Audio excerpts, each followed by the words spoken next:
अभी हम लोग नर्मदा नदी के तट पर हैं और इसे हम शुक्ल तीर्थ के नाम से जानते हैं। और ये नर्मदा नदी है, इसके उस पार आप देख रहे हैं वहाँ पर कबीर वट है, जिसके विषय में बहुत सारी कहानी है, जिसको जाकर हम लोग वहाँ पर। और नर्मदा नदी से कबीर वट जाने के लिए आपको ये नाव का सहारा लेना पड़ेगा। हम नाव का सहारा लेकर हम जाएंगे।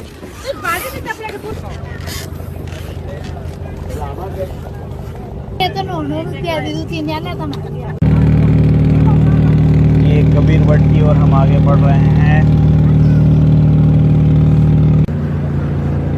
ये हम पहुंचने वाले हैं कबीर वट के घाट पर। आने वाले जो यात्री हैं यहाँ पर आए हैं नाव से और उतर गए हैं। ये वापस जाने वाले यात्री बैठ रहे हैं जिन्होंने कबीर वट का दर्शन कर लिया है। और ये विहंगम दृश्य कबीर वट का, एक कबीर वट जाने वाला रास्ता।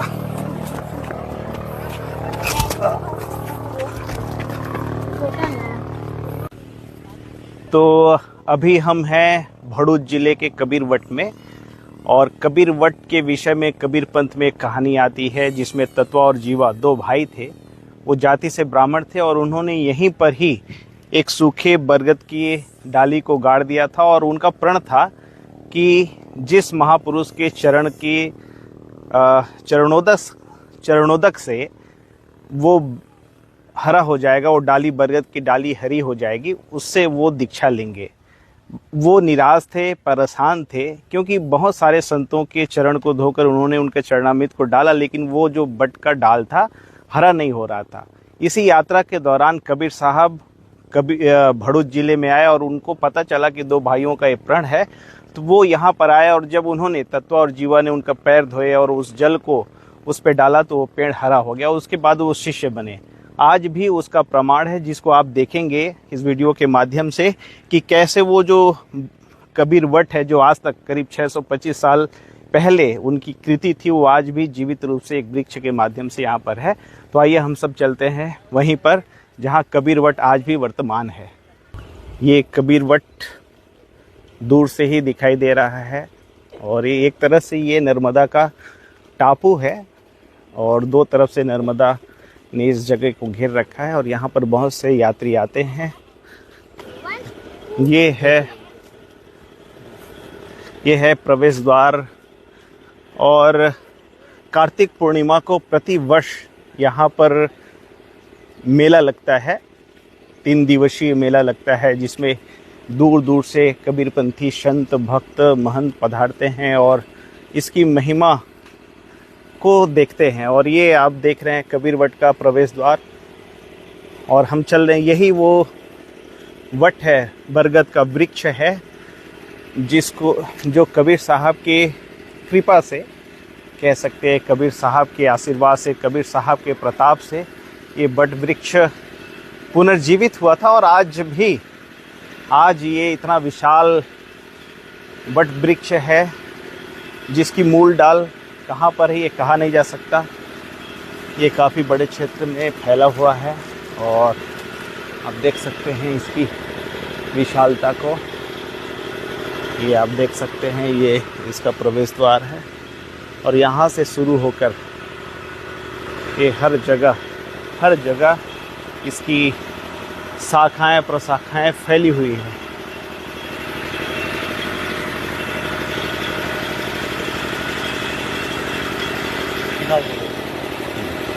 अच्छा आएगा।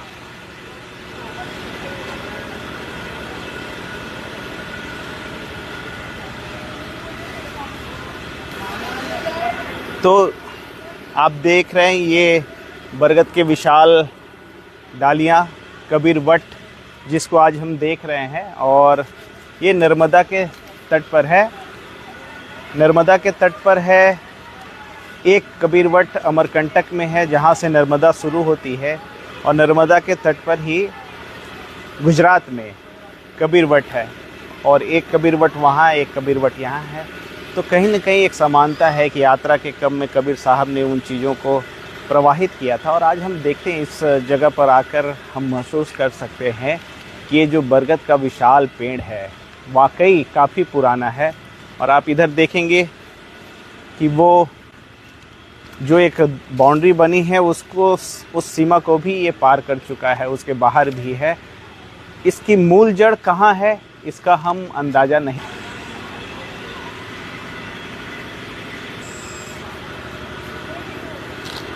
एक कबीर वट का मंदिर कबीर साहब की स्मृति में बना है और कबीर साहब की स्मृति में बना है।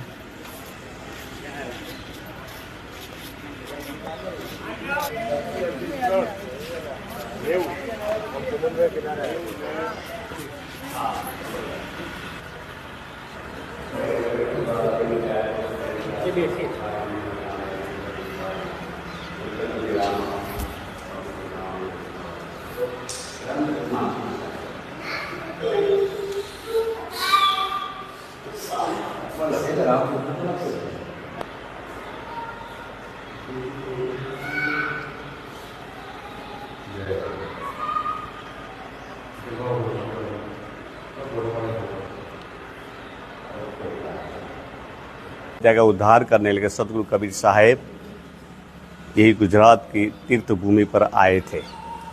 ये कबीरवड़ बोला जाता है, गुजरात की भूमि है। यहाँ से कबीर साहब ने एक वड़ की डाढ़ लिया था, उनसे दातुन किया था। वो सूखा हुआ दातुन का जो वड़ पेड़ यहाँ लगाया, उससे पानी दिया, उससे ये तरक्की हुई है जिसका कबीरवड़ के नाम से जानकारी है। तो पूरी जिंदगी चली गई, जितने महात्मा लोग आए सबको फल खिलाया, लड्डू मालपुआ जो खिलाना है वो, और चरण धोया पानी छोड़ा, चरण धोया पानी छोड़ा, कभी भी हरियाली हुआ नहीं। पूरी जिंदगी वो लोग की चली गई, लास्ट आयु हो गई उसका, वृद्धावस्था पूरी हो गई। तो फिर बाद में बोले चलो जो भोगना वो भोग लेंगे, कर्म का फल। लेकिन अब बहुत चरण धोया अब नहीं। तो उसी में कबीर साहब काशी से आए यहाँ नर्मदा प्रकम्बा करते करते ये जगह पे। तो बगल वाले जो था एक कणबी पटेल, उसने बताया कि भाई एक महात्मा आया, बहुत अच्छे महात्मा है, श्वेतंबरधारी है, जाइए, इतनी बार जाइए, मेरा कहना एक बार सुन लो। चलो ठीक है आप कहते तो हम जाए। तो फिर वहाँ गए तो कबीर साहब का दर्शन किया, चलो पधारिए भगवंत। तो कबीर साहब आए, उनके यहाँ भोजन करवाया, फिर कथरोट में उनका पांव धोया। तो जो महाराज जी ने बताया था ऋषि ने कि वड की सूखी डाली वहाँ जमीन में गाड़ के रखना, तो गाड़ा ही हुआ था। जैसे धोया वो पानी और वही डाली पर छोड़ दिया तो वही डाली में हरियाली आ गई।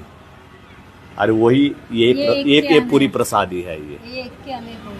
हाँ, ये 900 साल पुराना वर्ड है, पौराणिक है, ये देखने जैसा है। इसमें से एक वर्ड से अनेक वर्ड निकलते हैं, ये हमने सुना था। ये देख के हम यहाँ आए और ये देख के मालूम पड़ा कि हम इसको ढूंढते ही रह गए कि ये उसकी पुरानी जगह का है, पर कहीं मिल ही नहीं पा रही।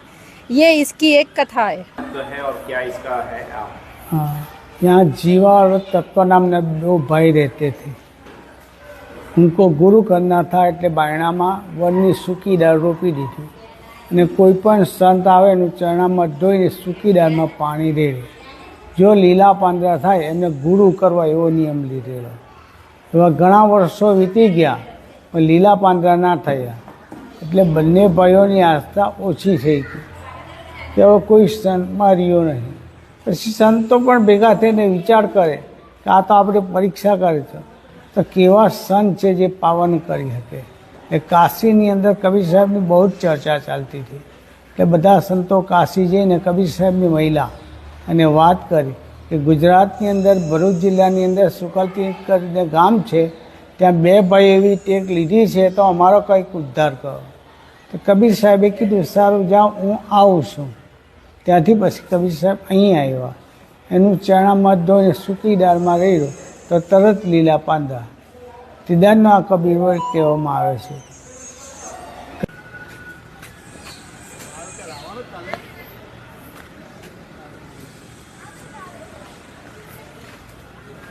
ये पूरा विस्तार आप देख रहे हैं एक कबीर वट का ही है।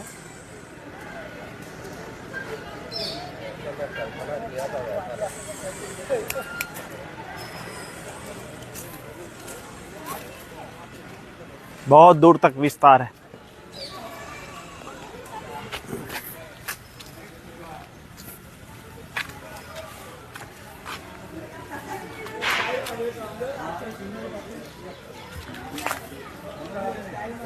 ये पूरा विस्तार आप देख रहे हैं, ये कबीरवट में है और ये पूरा बरगद।